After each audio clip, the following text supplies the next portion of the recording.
آج کا واقعہ مرسیال روڈ راولپنڈی سے روبینہ صاحبہ نے ارسال فرمایا ہے، اور وہ اپنے واقعے میں اپنی بیتی سناتے ہوئے ایک بہت دلچسپ قصے کا احوال سناتی ہیں۔ تو آئیے سنتے ہیں۔ میرا نام روبینہ ہے اور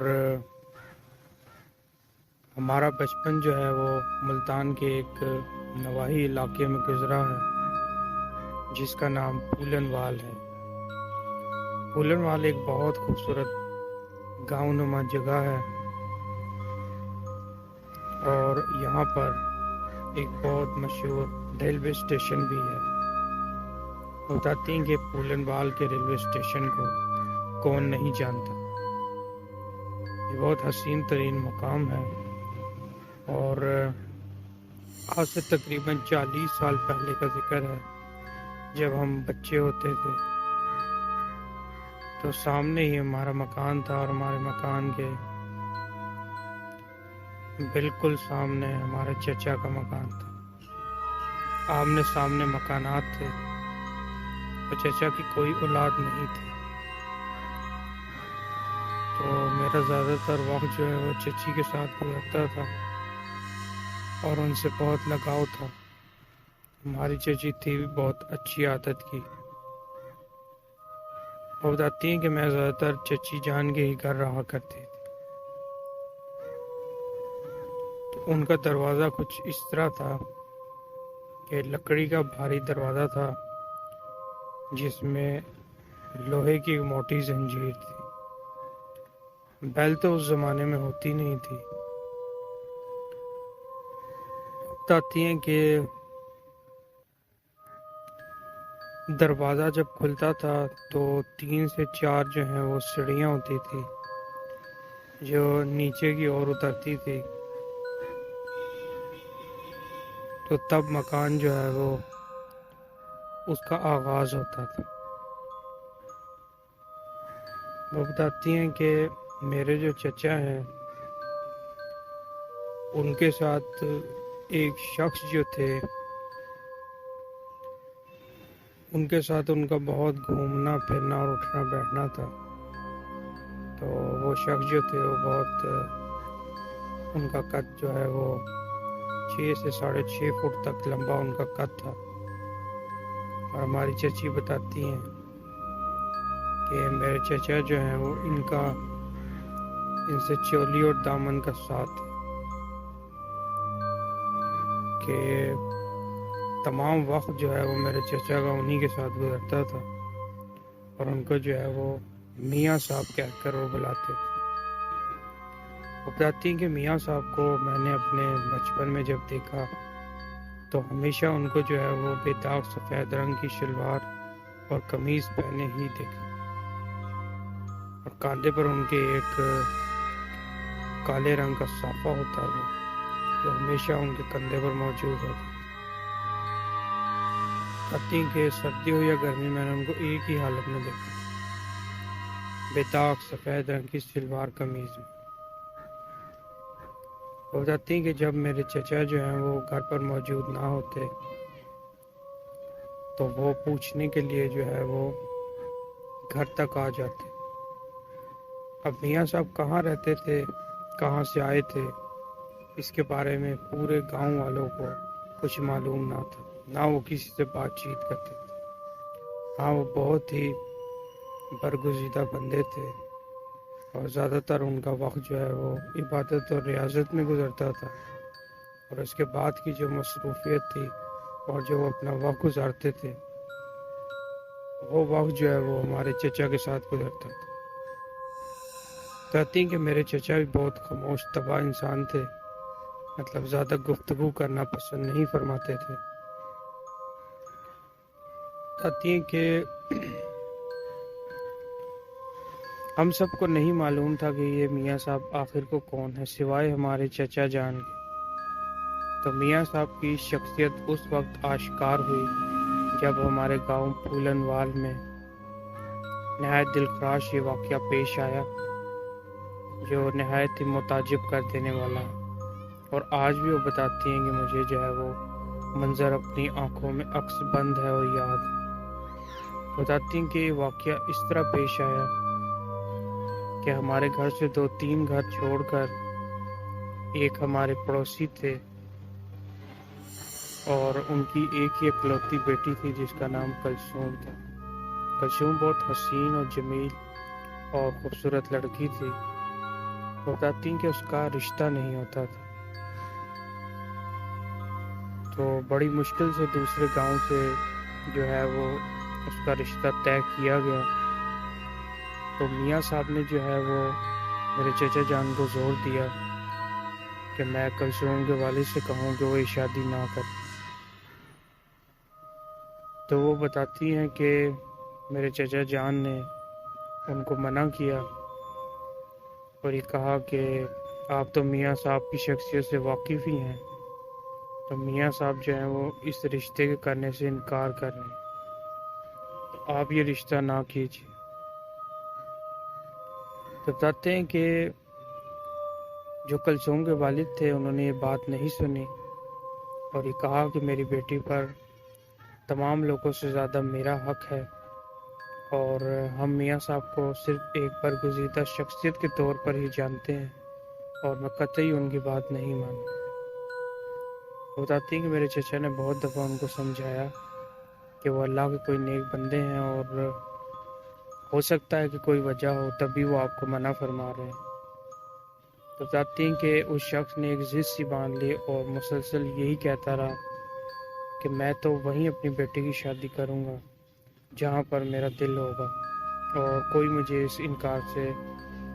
بات سے نہیں روک سکتا کہ میں انکار کروں۔ وہ بتاتے ہیں کہ میاں صاحب بہت ان دنوں بے چین تھے اور بار بار میرے چچا جان کے پاس آتے تھے اور یہی کہتے تھے کہ اس کو منع کرو ورنہ بہت کچھ برا ہو جائے گا۔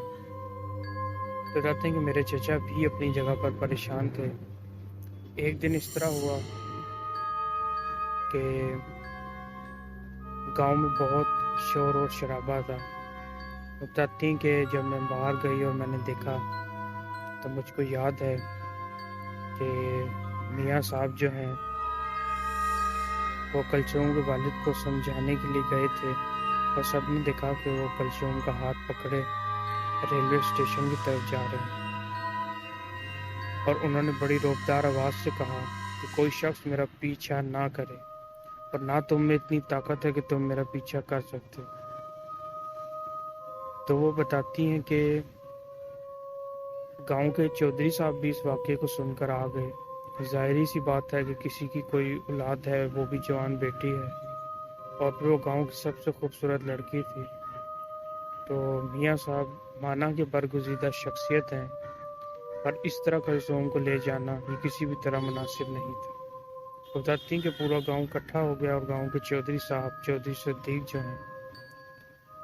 انہوں نے اپنے اہلکاروں کو حکم دیا کہ کچھ بھی کریں اور میاں صاحب کے ساتھ بے شک سختی سے پیش آنا پڑے تو کلثوم سے ان کا ہاتھ چھڑا کر ان کے والد صاحب کے پاس لایا جائے۔ تو بتاتی ہیں کوئی بھی شخص جو ہے وہ اپنی جگہ سے آگے نہ بڑھ، اور بتانے والی اپنی کیفیت یہ بتاتے ہیں کہ گھبراہٹ طاری ہو اور دل بیٹھا جائے خوف سے اور قدم ایسے کہ جیسے کسی چیز نے جو ہے وہ زمین سے جکڑ بندی کر دی ہو، تو اپنی جگہ سے ان کے قدم نہیں حرکت کر رہے تھے اور پورے گاؤں چودھری صدیق کے سامنے جو وہ ڈیرا تھا گاؤں کا، میاں صاحب کلثوم کا ہاتھ پکڑ کر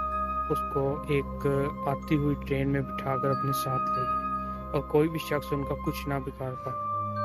وہ بتاتے ہیں کہ جب ٹرین نظر سے اوجھل ہوئی تو اس چیز کا سحر ٹوٹا اور جو تمام لوگوں کے مطلب کہ پاؤں منجمد ہو گئے تھے، اپنی جگہ سے حرکت نہیں کرتے تھے، وہ اپنی حالت میں واپس آ گئے۔ تو وہ بتاتی ہیں کہ تمام لوگوں کو تعجب ہوا کہ آخر کوئی یہ میاں صاحب کون تھے، کوئی ساحر تھے، کوئی جادوگر تھے، یہ کون تھے کہ پورے گاؤں پر اپنا جادو کر گئے اور ایک نوجوان لڑکی کو اپنے ساتھ لے گئے۔ کلثوم کے والد جو ہیں ان کی حالت بہت غیر تھی اور وہ آہ و فقا کرتے تھے اور چودھری صاحب سے التجا کرتے تھے کہ چودھری صاحب آپ کی آنکھوں اور گاؤں والوں کے سامنے میاں صاحب میری بیٹی کو لے گئے ہیں، تو اب آپ ہی مجھے انصاف دلائیے۔ بتاتے ہیں کلثوم کی والدہ کا حال بھی کوئی ان کے والد سے زیادہ دیگر گوں تھا، اور وہ سب یہی کہتے تھے کہ ہم تو میاں صاحب کی بہت عزت کرتے تھے اور ہمیں کیا پتا تھا کہ میاں صاحب کے بھید میں پتہ نہیں کیا شخصیت چھپی تھی کہ یہ جو ہے وہ انسان تھے یا جادوگر تھے۔ بتاتی ہیں کہ چودھری صدیق کو بھی ایک ضد سی بن گئی کہ میاں صاحب نے ان کا کہا نہیں مانا اور پورے گاؤں کے سامنے چودھری کو بھی تذلیل کا سامنا کرنا پڑا۔ بتاتی ہیں کہ ایڑی اور چوٹی کا زور لگا دیا چودھری صدیق نے اور اپنے بندوں کو ہر جگہ پر دوڑایا۔ ریلوے اسٹیشن کے جو ٹرین آخری اسٹیشن تک جاتی ہے تمام اسٹیشنز کو چیک کیا گیا، تمام ہسپتال چیک کیے گئے، تمام مقامات اور ارد گرد کے گاؤں کو چیک کیا گیا، اور کلثوم کو نہ ملنا تھا اور نہ کلثوم ملی۔ بتاتے ہیں کہ میرے چچا سے جب چودھری صدیق نے اس بابت پوچھا اور گاؤں والوں نے بتایا کہ گاؤں میں صرف ایک شخصیت میرے چچا ہی تھے جن کے ساتھ یہ میاں صاحب جو تھے ان کا اٹھنا اور بیٹھنا تھا، اور یہی ان کے ساتھ آتے جاتے تھے اور میاں صاحب صرف انہی سے بات کرتے۔ بتاتے ہیں کہ جب میرے چچا سے پوچھا گیا تو میرے چچا نے ایسے انکشافات کیے کہ جس کو سن کر سب لوگ دنگ رہ گئے اور پورے گاؤں پر سکتہ طاری ہو گیا، اور ہر ایک کے بدن پر جو ہے وہ دہشت طاری ہو اور رونگٹے کھڑے کر دینے والا بیان جو ہے وہ چچا نے دیا۔ چچا نے کہا کہ میں نے ان کو منع فرمایا تھا اور میاں صاحب کے کہنے سے بار بار ان کو کہا تھا کہ آپ انکار کر دیجئے، یہ رشتہ مناسب نہیں اور میاں صاحب اس کے حق میں نہیں۔ وہ بتاتے ہیں کہ میں نے ہر طرح سے کوشش کی تھی کہ ان کو باز رکھوں، پر انہوں نے نہ میرا کہا مانا اور نہ میاں صاحب کا، اور پھر نتیجہ جو ہے وہ سارے گاؤں کے سامنے ہے۔ انہوں نے بتایا کہ میاں صاحب جو ہیں وہ ہماری طرح کے انسان نہیں ہیں بلکہ وہ ایک آتشی مخلوق ہے، اور میاں صاحب جو ہیں وہ ایک جن ہے۔ بتاتے ہیں کہ میرے چچا نے تمام گاؤں والوں کے سامنے بتایا کہ میاں صاحب جو ہیں وہ بہت ہی پراسرار شخصیت کے مالک تھے۔ چچا کا کہنا تھا کہ ان کو جو ہے وہ شروع سے عملیات کرنے کا شوق تھا اور وہ رحمانی عملیات اور وظیفے وظائف کرتے تھے، تو انہوں نے جو ہے وہ ایک وظیفہ کیا اور اس وظیفہ کرنے کے کچھ عرصے کے بعد جو ہے ان کو میاں صاحب جو ہے وہ نظر آنا شروع ہوئے۔ بتاتی ہیں کہ جب وہ نماز پڑھتے تھے تو ان کا کہنا تھا کہ ان کا کمرہ سب سے الگ تھا۔ ایک دن وہ نماز پڑھ کر انہوں نے سلام پھیرا تو دیکھا کہ ان کے ساتھ جو ہے جائے نماز پر ایک قداور شخصیت جو ہے وہ بیٹھی ہیں، اور وہ اور کوئی نہیں بلکہ وہ میاں صاحب تھے۔ بتاتے ہیں کہ چچا کیونکہ عملیات کرتے تھے اور اس چیز کا دل گردہ رکھتے تھے، تو چچا نے جو ہے وہ ان پر ایک خوف تو طاری ہوا، پر انہوں نے ان سے پوچھا کہ آپ کون ہیں اور اس بند دروازے سے میرے اس کمرے تک کیسے پہنچ گئے؟ تو بتاتی ہیں کہ میاں صاحب نے ان کو بتایا کہ میں انسان نہیں بلکہ قوم جنات سے میرا تعلق، اور آج سے میں تمہارے ساتھ ہی رہوں گا، اور تم جو کہو گے، جو چیز جو ہے وہ اسلام کے طریقوں کے مطابق ہوگی، جائز ہوگی، تو میں تمہارا ہر وہ کام کروں گا جو اس انسانی فلاح کے لیے ہو۔ بتاتے ہیں کہ اس وقت سے میاں صاحب میرے ساتھ مقیم تھے، اور کچھ ان کے ایسے باتیں اور چیزیں انہوں نے چچا جان نے بتائی جو بہت دلچسپ بھی تھی، اور اس بات کی گواہی دیتے ہیں کہ میاں صاحب جو تھے وہ ایک آتشی مخلوق تھے اور ایک جن تھے۔ چچا بتاتے ہیں کہ کچھ مالی تنگی کی وجہ سے ہم کبھی پھولن وال اسٹیشن سے مزید 2-3 اسٹیشن ہی آگے جا سکے، اور بہت دل تھا کہ ہم جو ہیں وہ ٹرین کے آخری اسٹیشن تک سفر کریں۔ تو ایک دن جو ہے وہ میاں صاحب سے اس بات کا ذکر کیا، تو میاں صاحب نے کہا کہ تمہیں کتنے ٹکٹ چاہیے، جتنے اسٹیشنز کے ٹکٹ کہو گے وہ حاضر ہو جائیں گے۔ بتاتی ہیں کہ چچا جان نے فرمائش کی کہ اگر ایسی بات ہے تو پھر لائیے ٹکٹ۔ تو میاں صاحب نے اپنے دامن کی جھولی بنائی اور اس کو 2-3 بار ہلا کر جب وہ جھولی چھوڑی تو نیچے جو ہے وہ ٹکٹس کا ڈھیر لگ گیا۔ ان کی جھولی میں سے اتنے زیادہ ٹکٹس گر گئے اور وہ سارے ٹکٹ جو تھے وہ میرے چچا کے نام پر تھے، اور وہ تمام اسٹیشنز کے تھے کہ جہاں تک اینڈ تک جو ہے وہ ٹرین جاتی ہے۔ تو میاں صاحب نے کہا کہ لوگ کتنے ٹکٹ چاہیے، جہاں جانا چاہتے ہو جس جگہ یہاں سے ٹکٹ اٹھا لو اور خوب سیر کرو، اور مناسب سمجھو تو ہم بھی تمہارے ساتھ چلتے۔ وہ بتاتی ہیں کہ چچا نے مزید اور واقعات سنائے اور یہ کہا کہ وہ بہت شوقین تھے ربڑی کھانے کے۔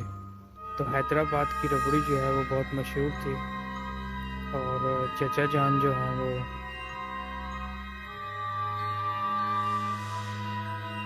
بتاتے ہیں کہ ہم نے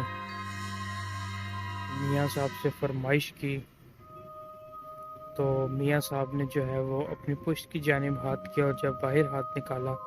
تو ان کے سامنے جو ہے وہ حیدرآباد کی ربڑی موجود تھی۔ چچا بتاتے ہیں کہ اس طرح کی ہزارہا چیزیں تھیں جو میاں صاحب نے ان پر آشکار کی، کیونکہ چچا تو جانتے تھے کہ وہ انسان نہیں بلکہ ان کا تعلق قوم جنات سے، اور چچا کے وظیفے وظائف پڑھنے سے ہی وہ چچا کے تابع ہوئے تھے۔ اور یہ بات ہمیں تب پتہ چلی کہ وہ تو ہم چچی جان کے گھر میں ہی رہتے تھے، اور اکثر میں دیکھتی تھی کہ میری چچی جو ہیں وہ بہت خوبصورت جوتے بھی پہنتی ہیں اور کپڑے بھی پہنتی ہیں۔ بتاتی ہیں کہ میں یہی خیال کرتی تھی کہ چچا جان نے لے کر دیے ہوں گے۔ تو بعد میں یہ بات جو ہے وہ چچا جان نے بتائی کہ یہ کپڑے اور جوتے جو ہیں یہ بھی میاں صاحب نے ہی لا کر دیے ہیں، اور یہ دنیا کے بہترین اور ترقی یافتہ ممالک سے لائے گئے کپڑے ہیں جو میاں صاحب نے چچی جان کے لیے بطور تحفہ جو ہے وہ ان کو دیے۔ وہ بتاتی ہیں کہ جب یہ سب کچھ چودھری صدیق نے سنا تو وہ بھی شہید اور حیران ہوا، اور اس نے چچا کو کہا کہ آپ نے یہ بات ہم سب کو پہلے کیوں نہیں بتائی۔ وہ بتاتے ہیں کہ واقعات اور حالات ہی ایسے تھے کہ میں نہیں بتا سکتا تھا، اگر میں بتاتا تو میاں صاحب کی ناراضگی مول لیتا اور پھر شاید میاں صاحب چلے جاتے۔ تو میرے چچا کو چودھری صدیق نے کہا کہ اگر آپ کا ان سے رابطہ ہے تو آپ کہیں کہ کلثوم کو واپس اس کے گھر چھوڑ جائیں، کیونکہ ماں باپ سے زیادہ بیٹی پر کسی کا حق نہیں ہوتا، اور کسی بنا پر اگر وہ ناراض ہیں تو ان کے ساتھ پورا تعاون کیا جائے۔ بتاتی ہیں کہ میرے چچا نے بہت کوشش کی اور پھر چودھری صدیق کو بتایا کہ اب معاملہ میرے بس سے باہر ہے، میں اتنا بتا سکتا ہوں کہ بچی محفوظ ہے اور اس کو کسی قسم کا کوئی نقصان نہیں ہوگا۔ تب بتاتے ہیں کہ یہ اصل 3 مہینے کی بات ہے کہ ایک دن ہم نے دیکھا کہ کلثوم جو ہے وہ اپنے دروازے پر کھڑی ہے، اور جب اس کے والد نے دروازہ کھولا تو دیکھا کہ سامنے ہی ان کی بیٹی کھڑی ہے، اور ان کے والد جو ہیں وہ انہوں نے کلثوم کے سر پر ہاتھ رکھا اور اس کو گھر کے اندر لے گئے اور بہت متعجب ہوئے، اور یہ خبر جو ہے وہ جنگل میں آگ کی طرح تمام گاؤں میں پھیل گئی، اور چودھری صدیق صاحب خود آئے کلثوم کے والد سے ملنے کے لیے اور کلثوم سے، اور اس سے پوچھا کہ کیا ماجرا اور کیا کیفیت ہے کہ تمام حال بیان کرو۔ تو کلثوم نے بتایا کہ اس کو کچھ یاد نہیں، اس کو بس یہ یاد ہے کہ وہ اپنے گھر سے نکلی تھی اور اب گھر کے سامنے ہے، اور اس عرصے میں اس کے ساتھ کیا کچھ بیتا اس کو کچھ یاد نہیں۔ وہ بتاتے ہیں کہ مختلف حکماء کو دکھایا گیا، اور چودھری صدیق نے جو ہے گاؤں کے باہر سے ایک ڈاکٹر صاحب بھی بلائے اور کلثوم کا علاج کرایا۔ تو ڈاکٹرز نے یہی کہا کہ اس کو جو ہے وہ 3 مہینے پہلے گزرے ہوئے واقعات جو ہیں وہ یاد نہیں ہیں، اس کی میموری لاس ہو چکی ہے۔ تو ربینہ صاحبہ نے یہ واقعہ بھیجا، اور یہ واقعہ تھا ایک میاں صاحب کی شخصیت کے متعلق جن کا تعلق قوم جنات سے تھا۔ تو سنتے رہیے میرا پروگرام میٹ وتھ جنس۔ اپنے ہوسٹ ڈی ایم نعمان علی کو اجازت دیجیے،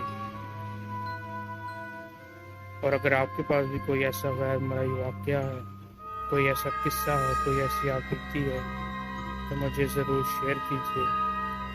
سنتے رہیے میرا پروگرام۔ اللہ حافظ۔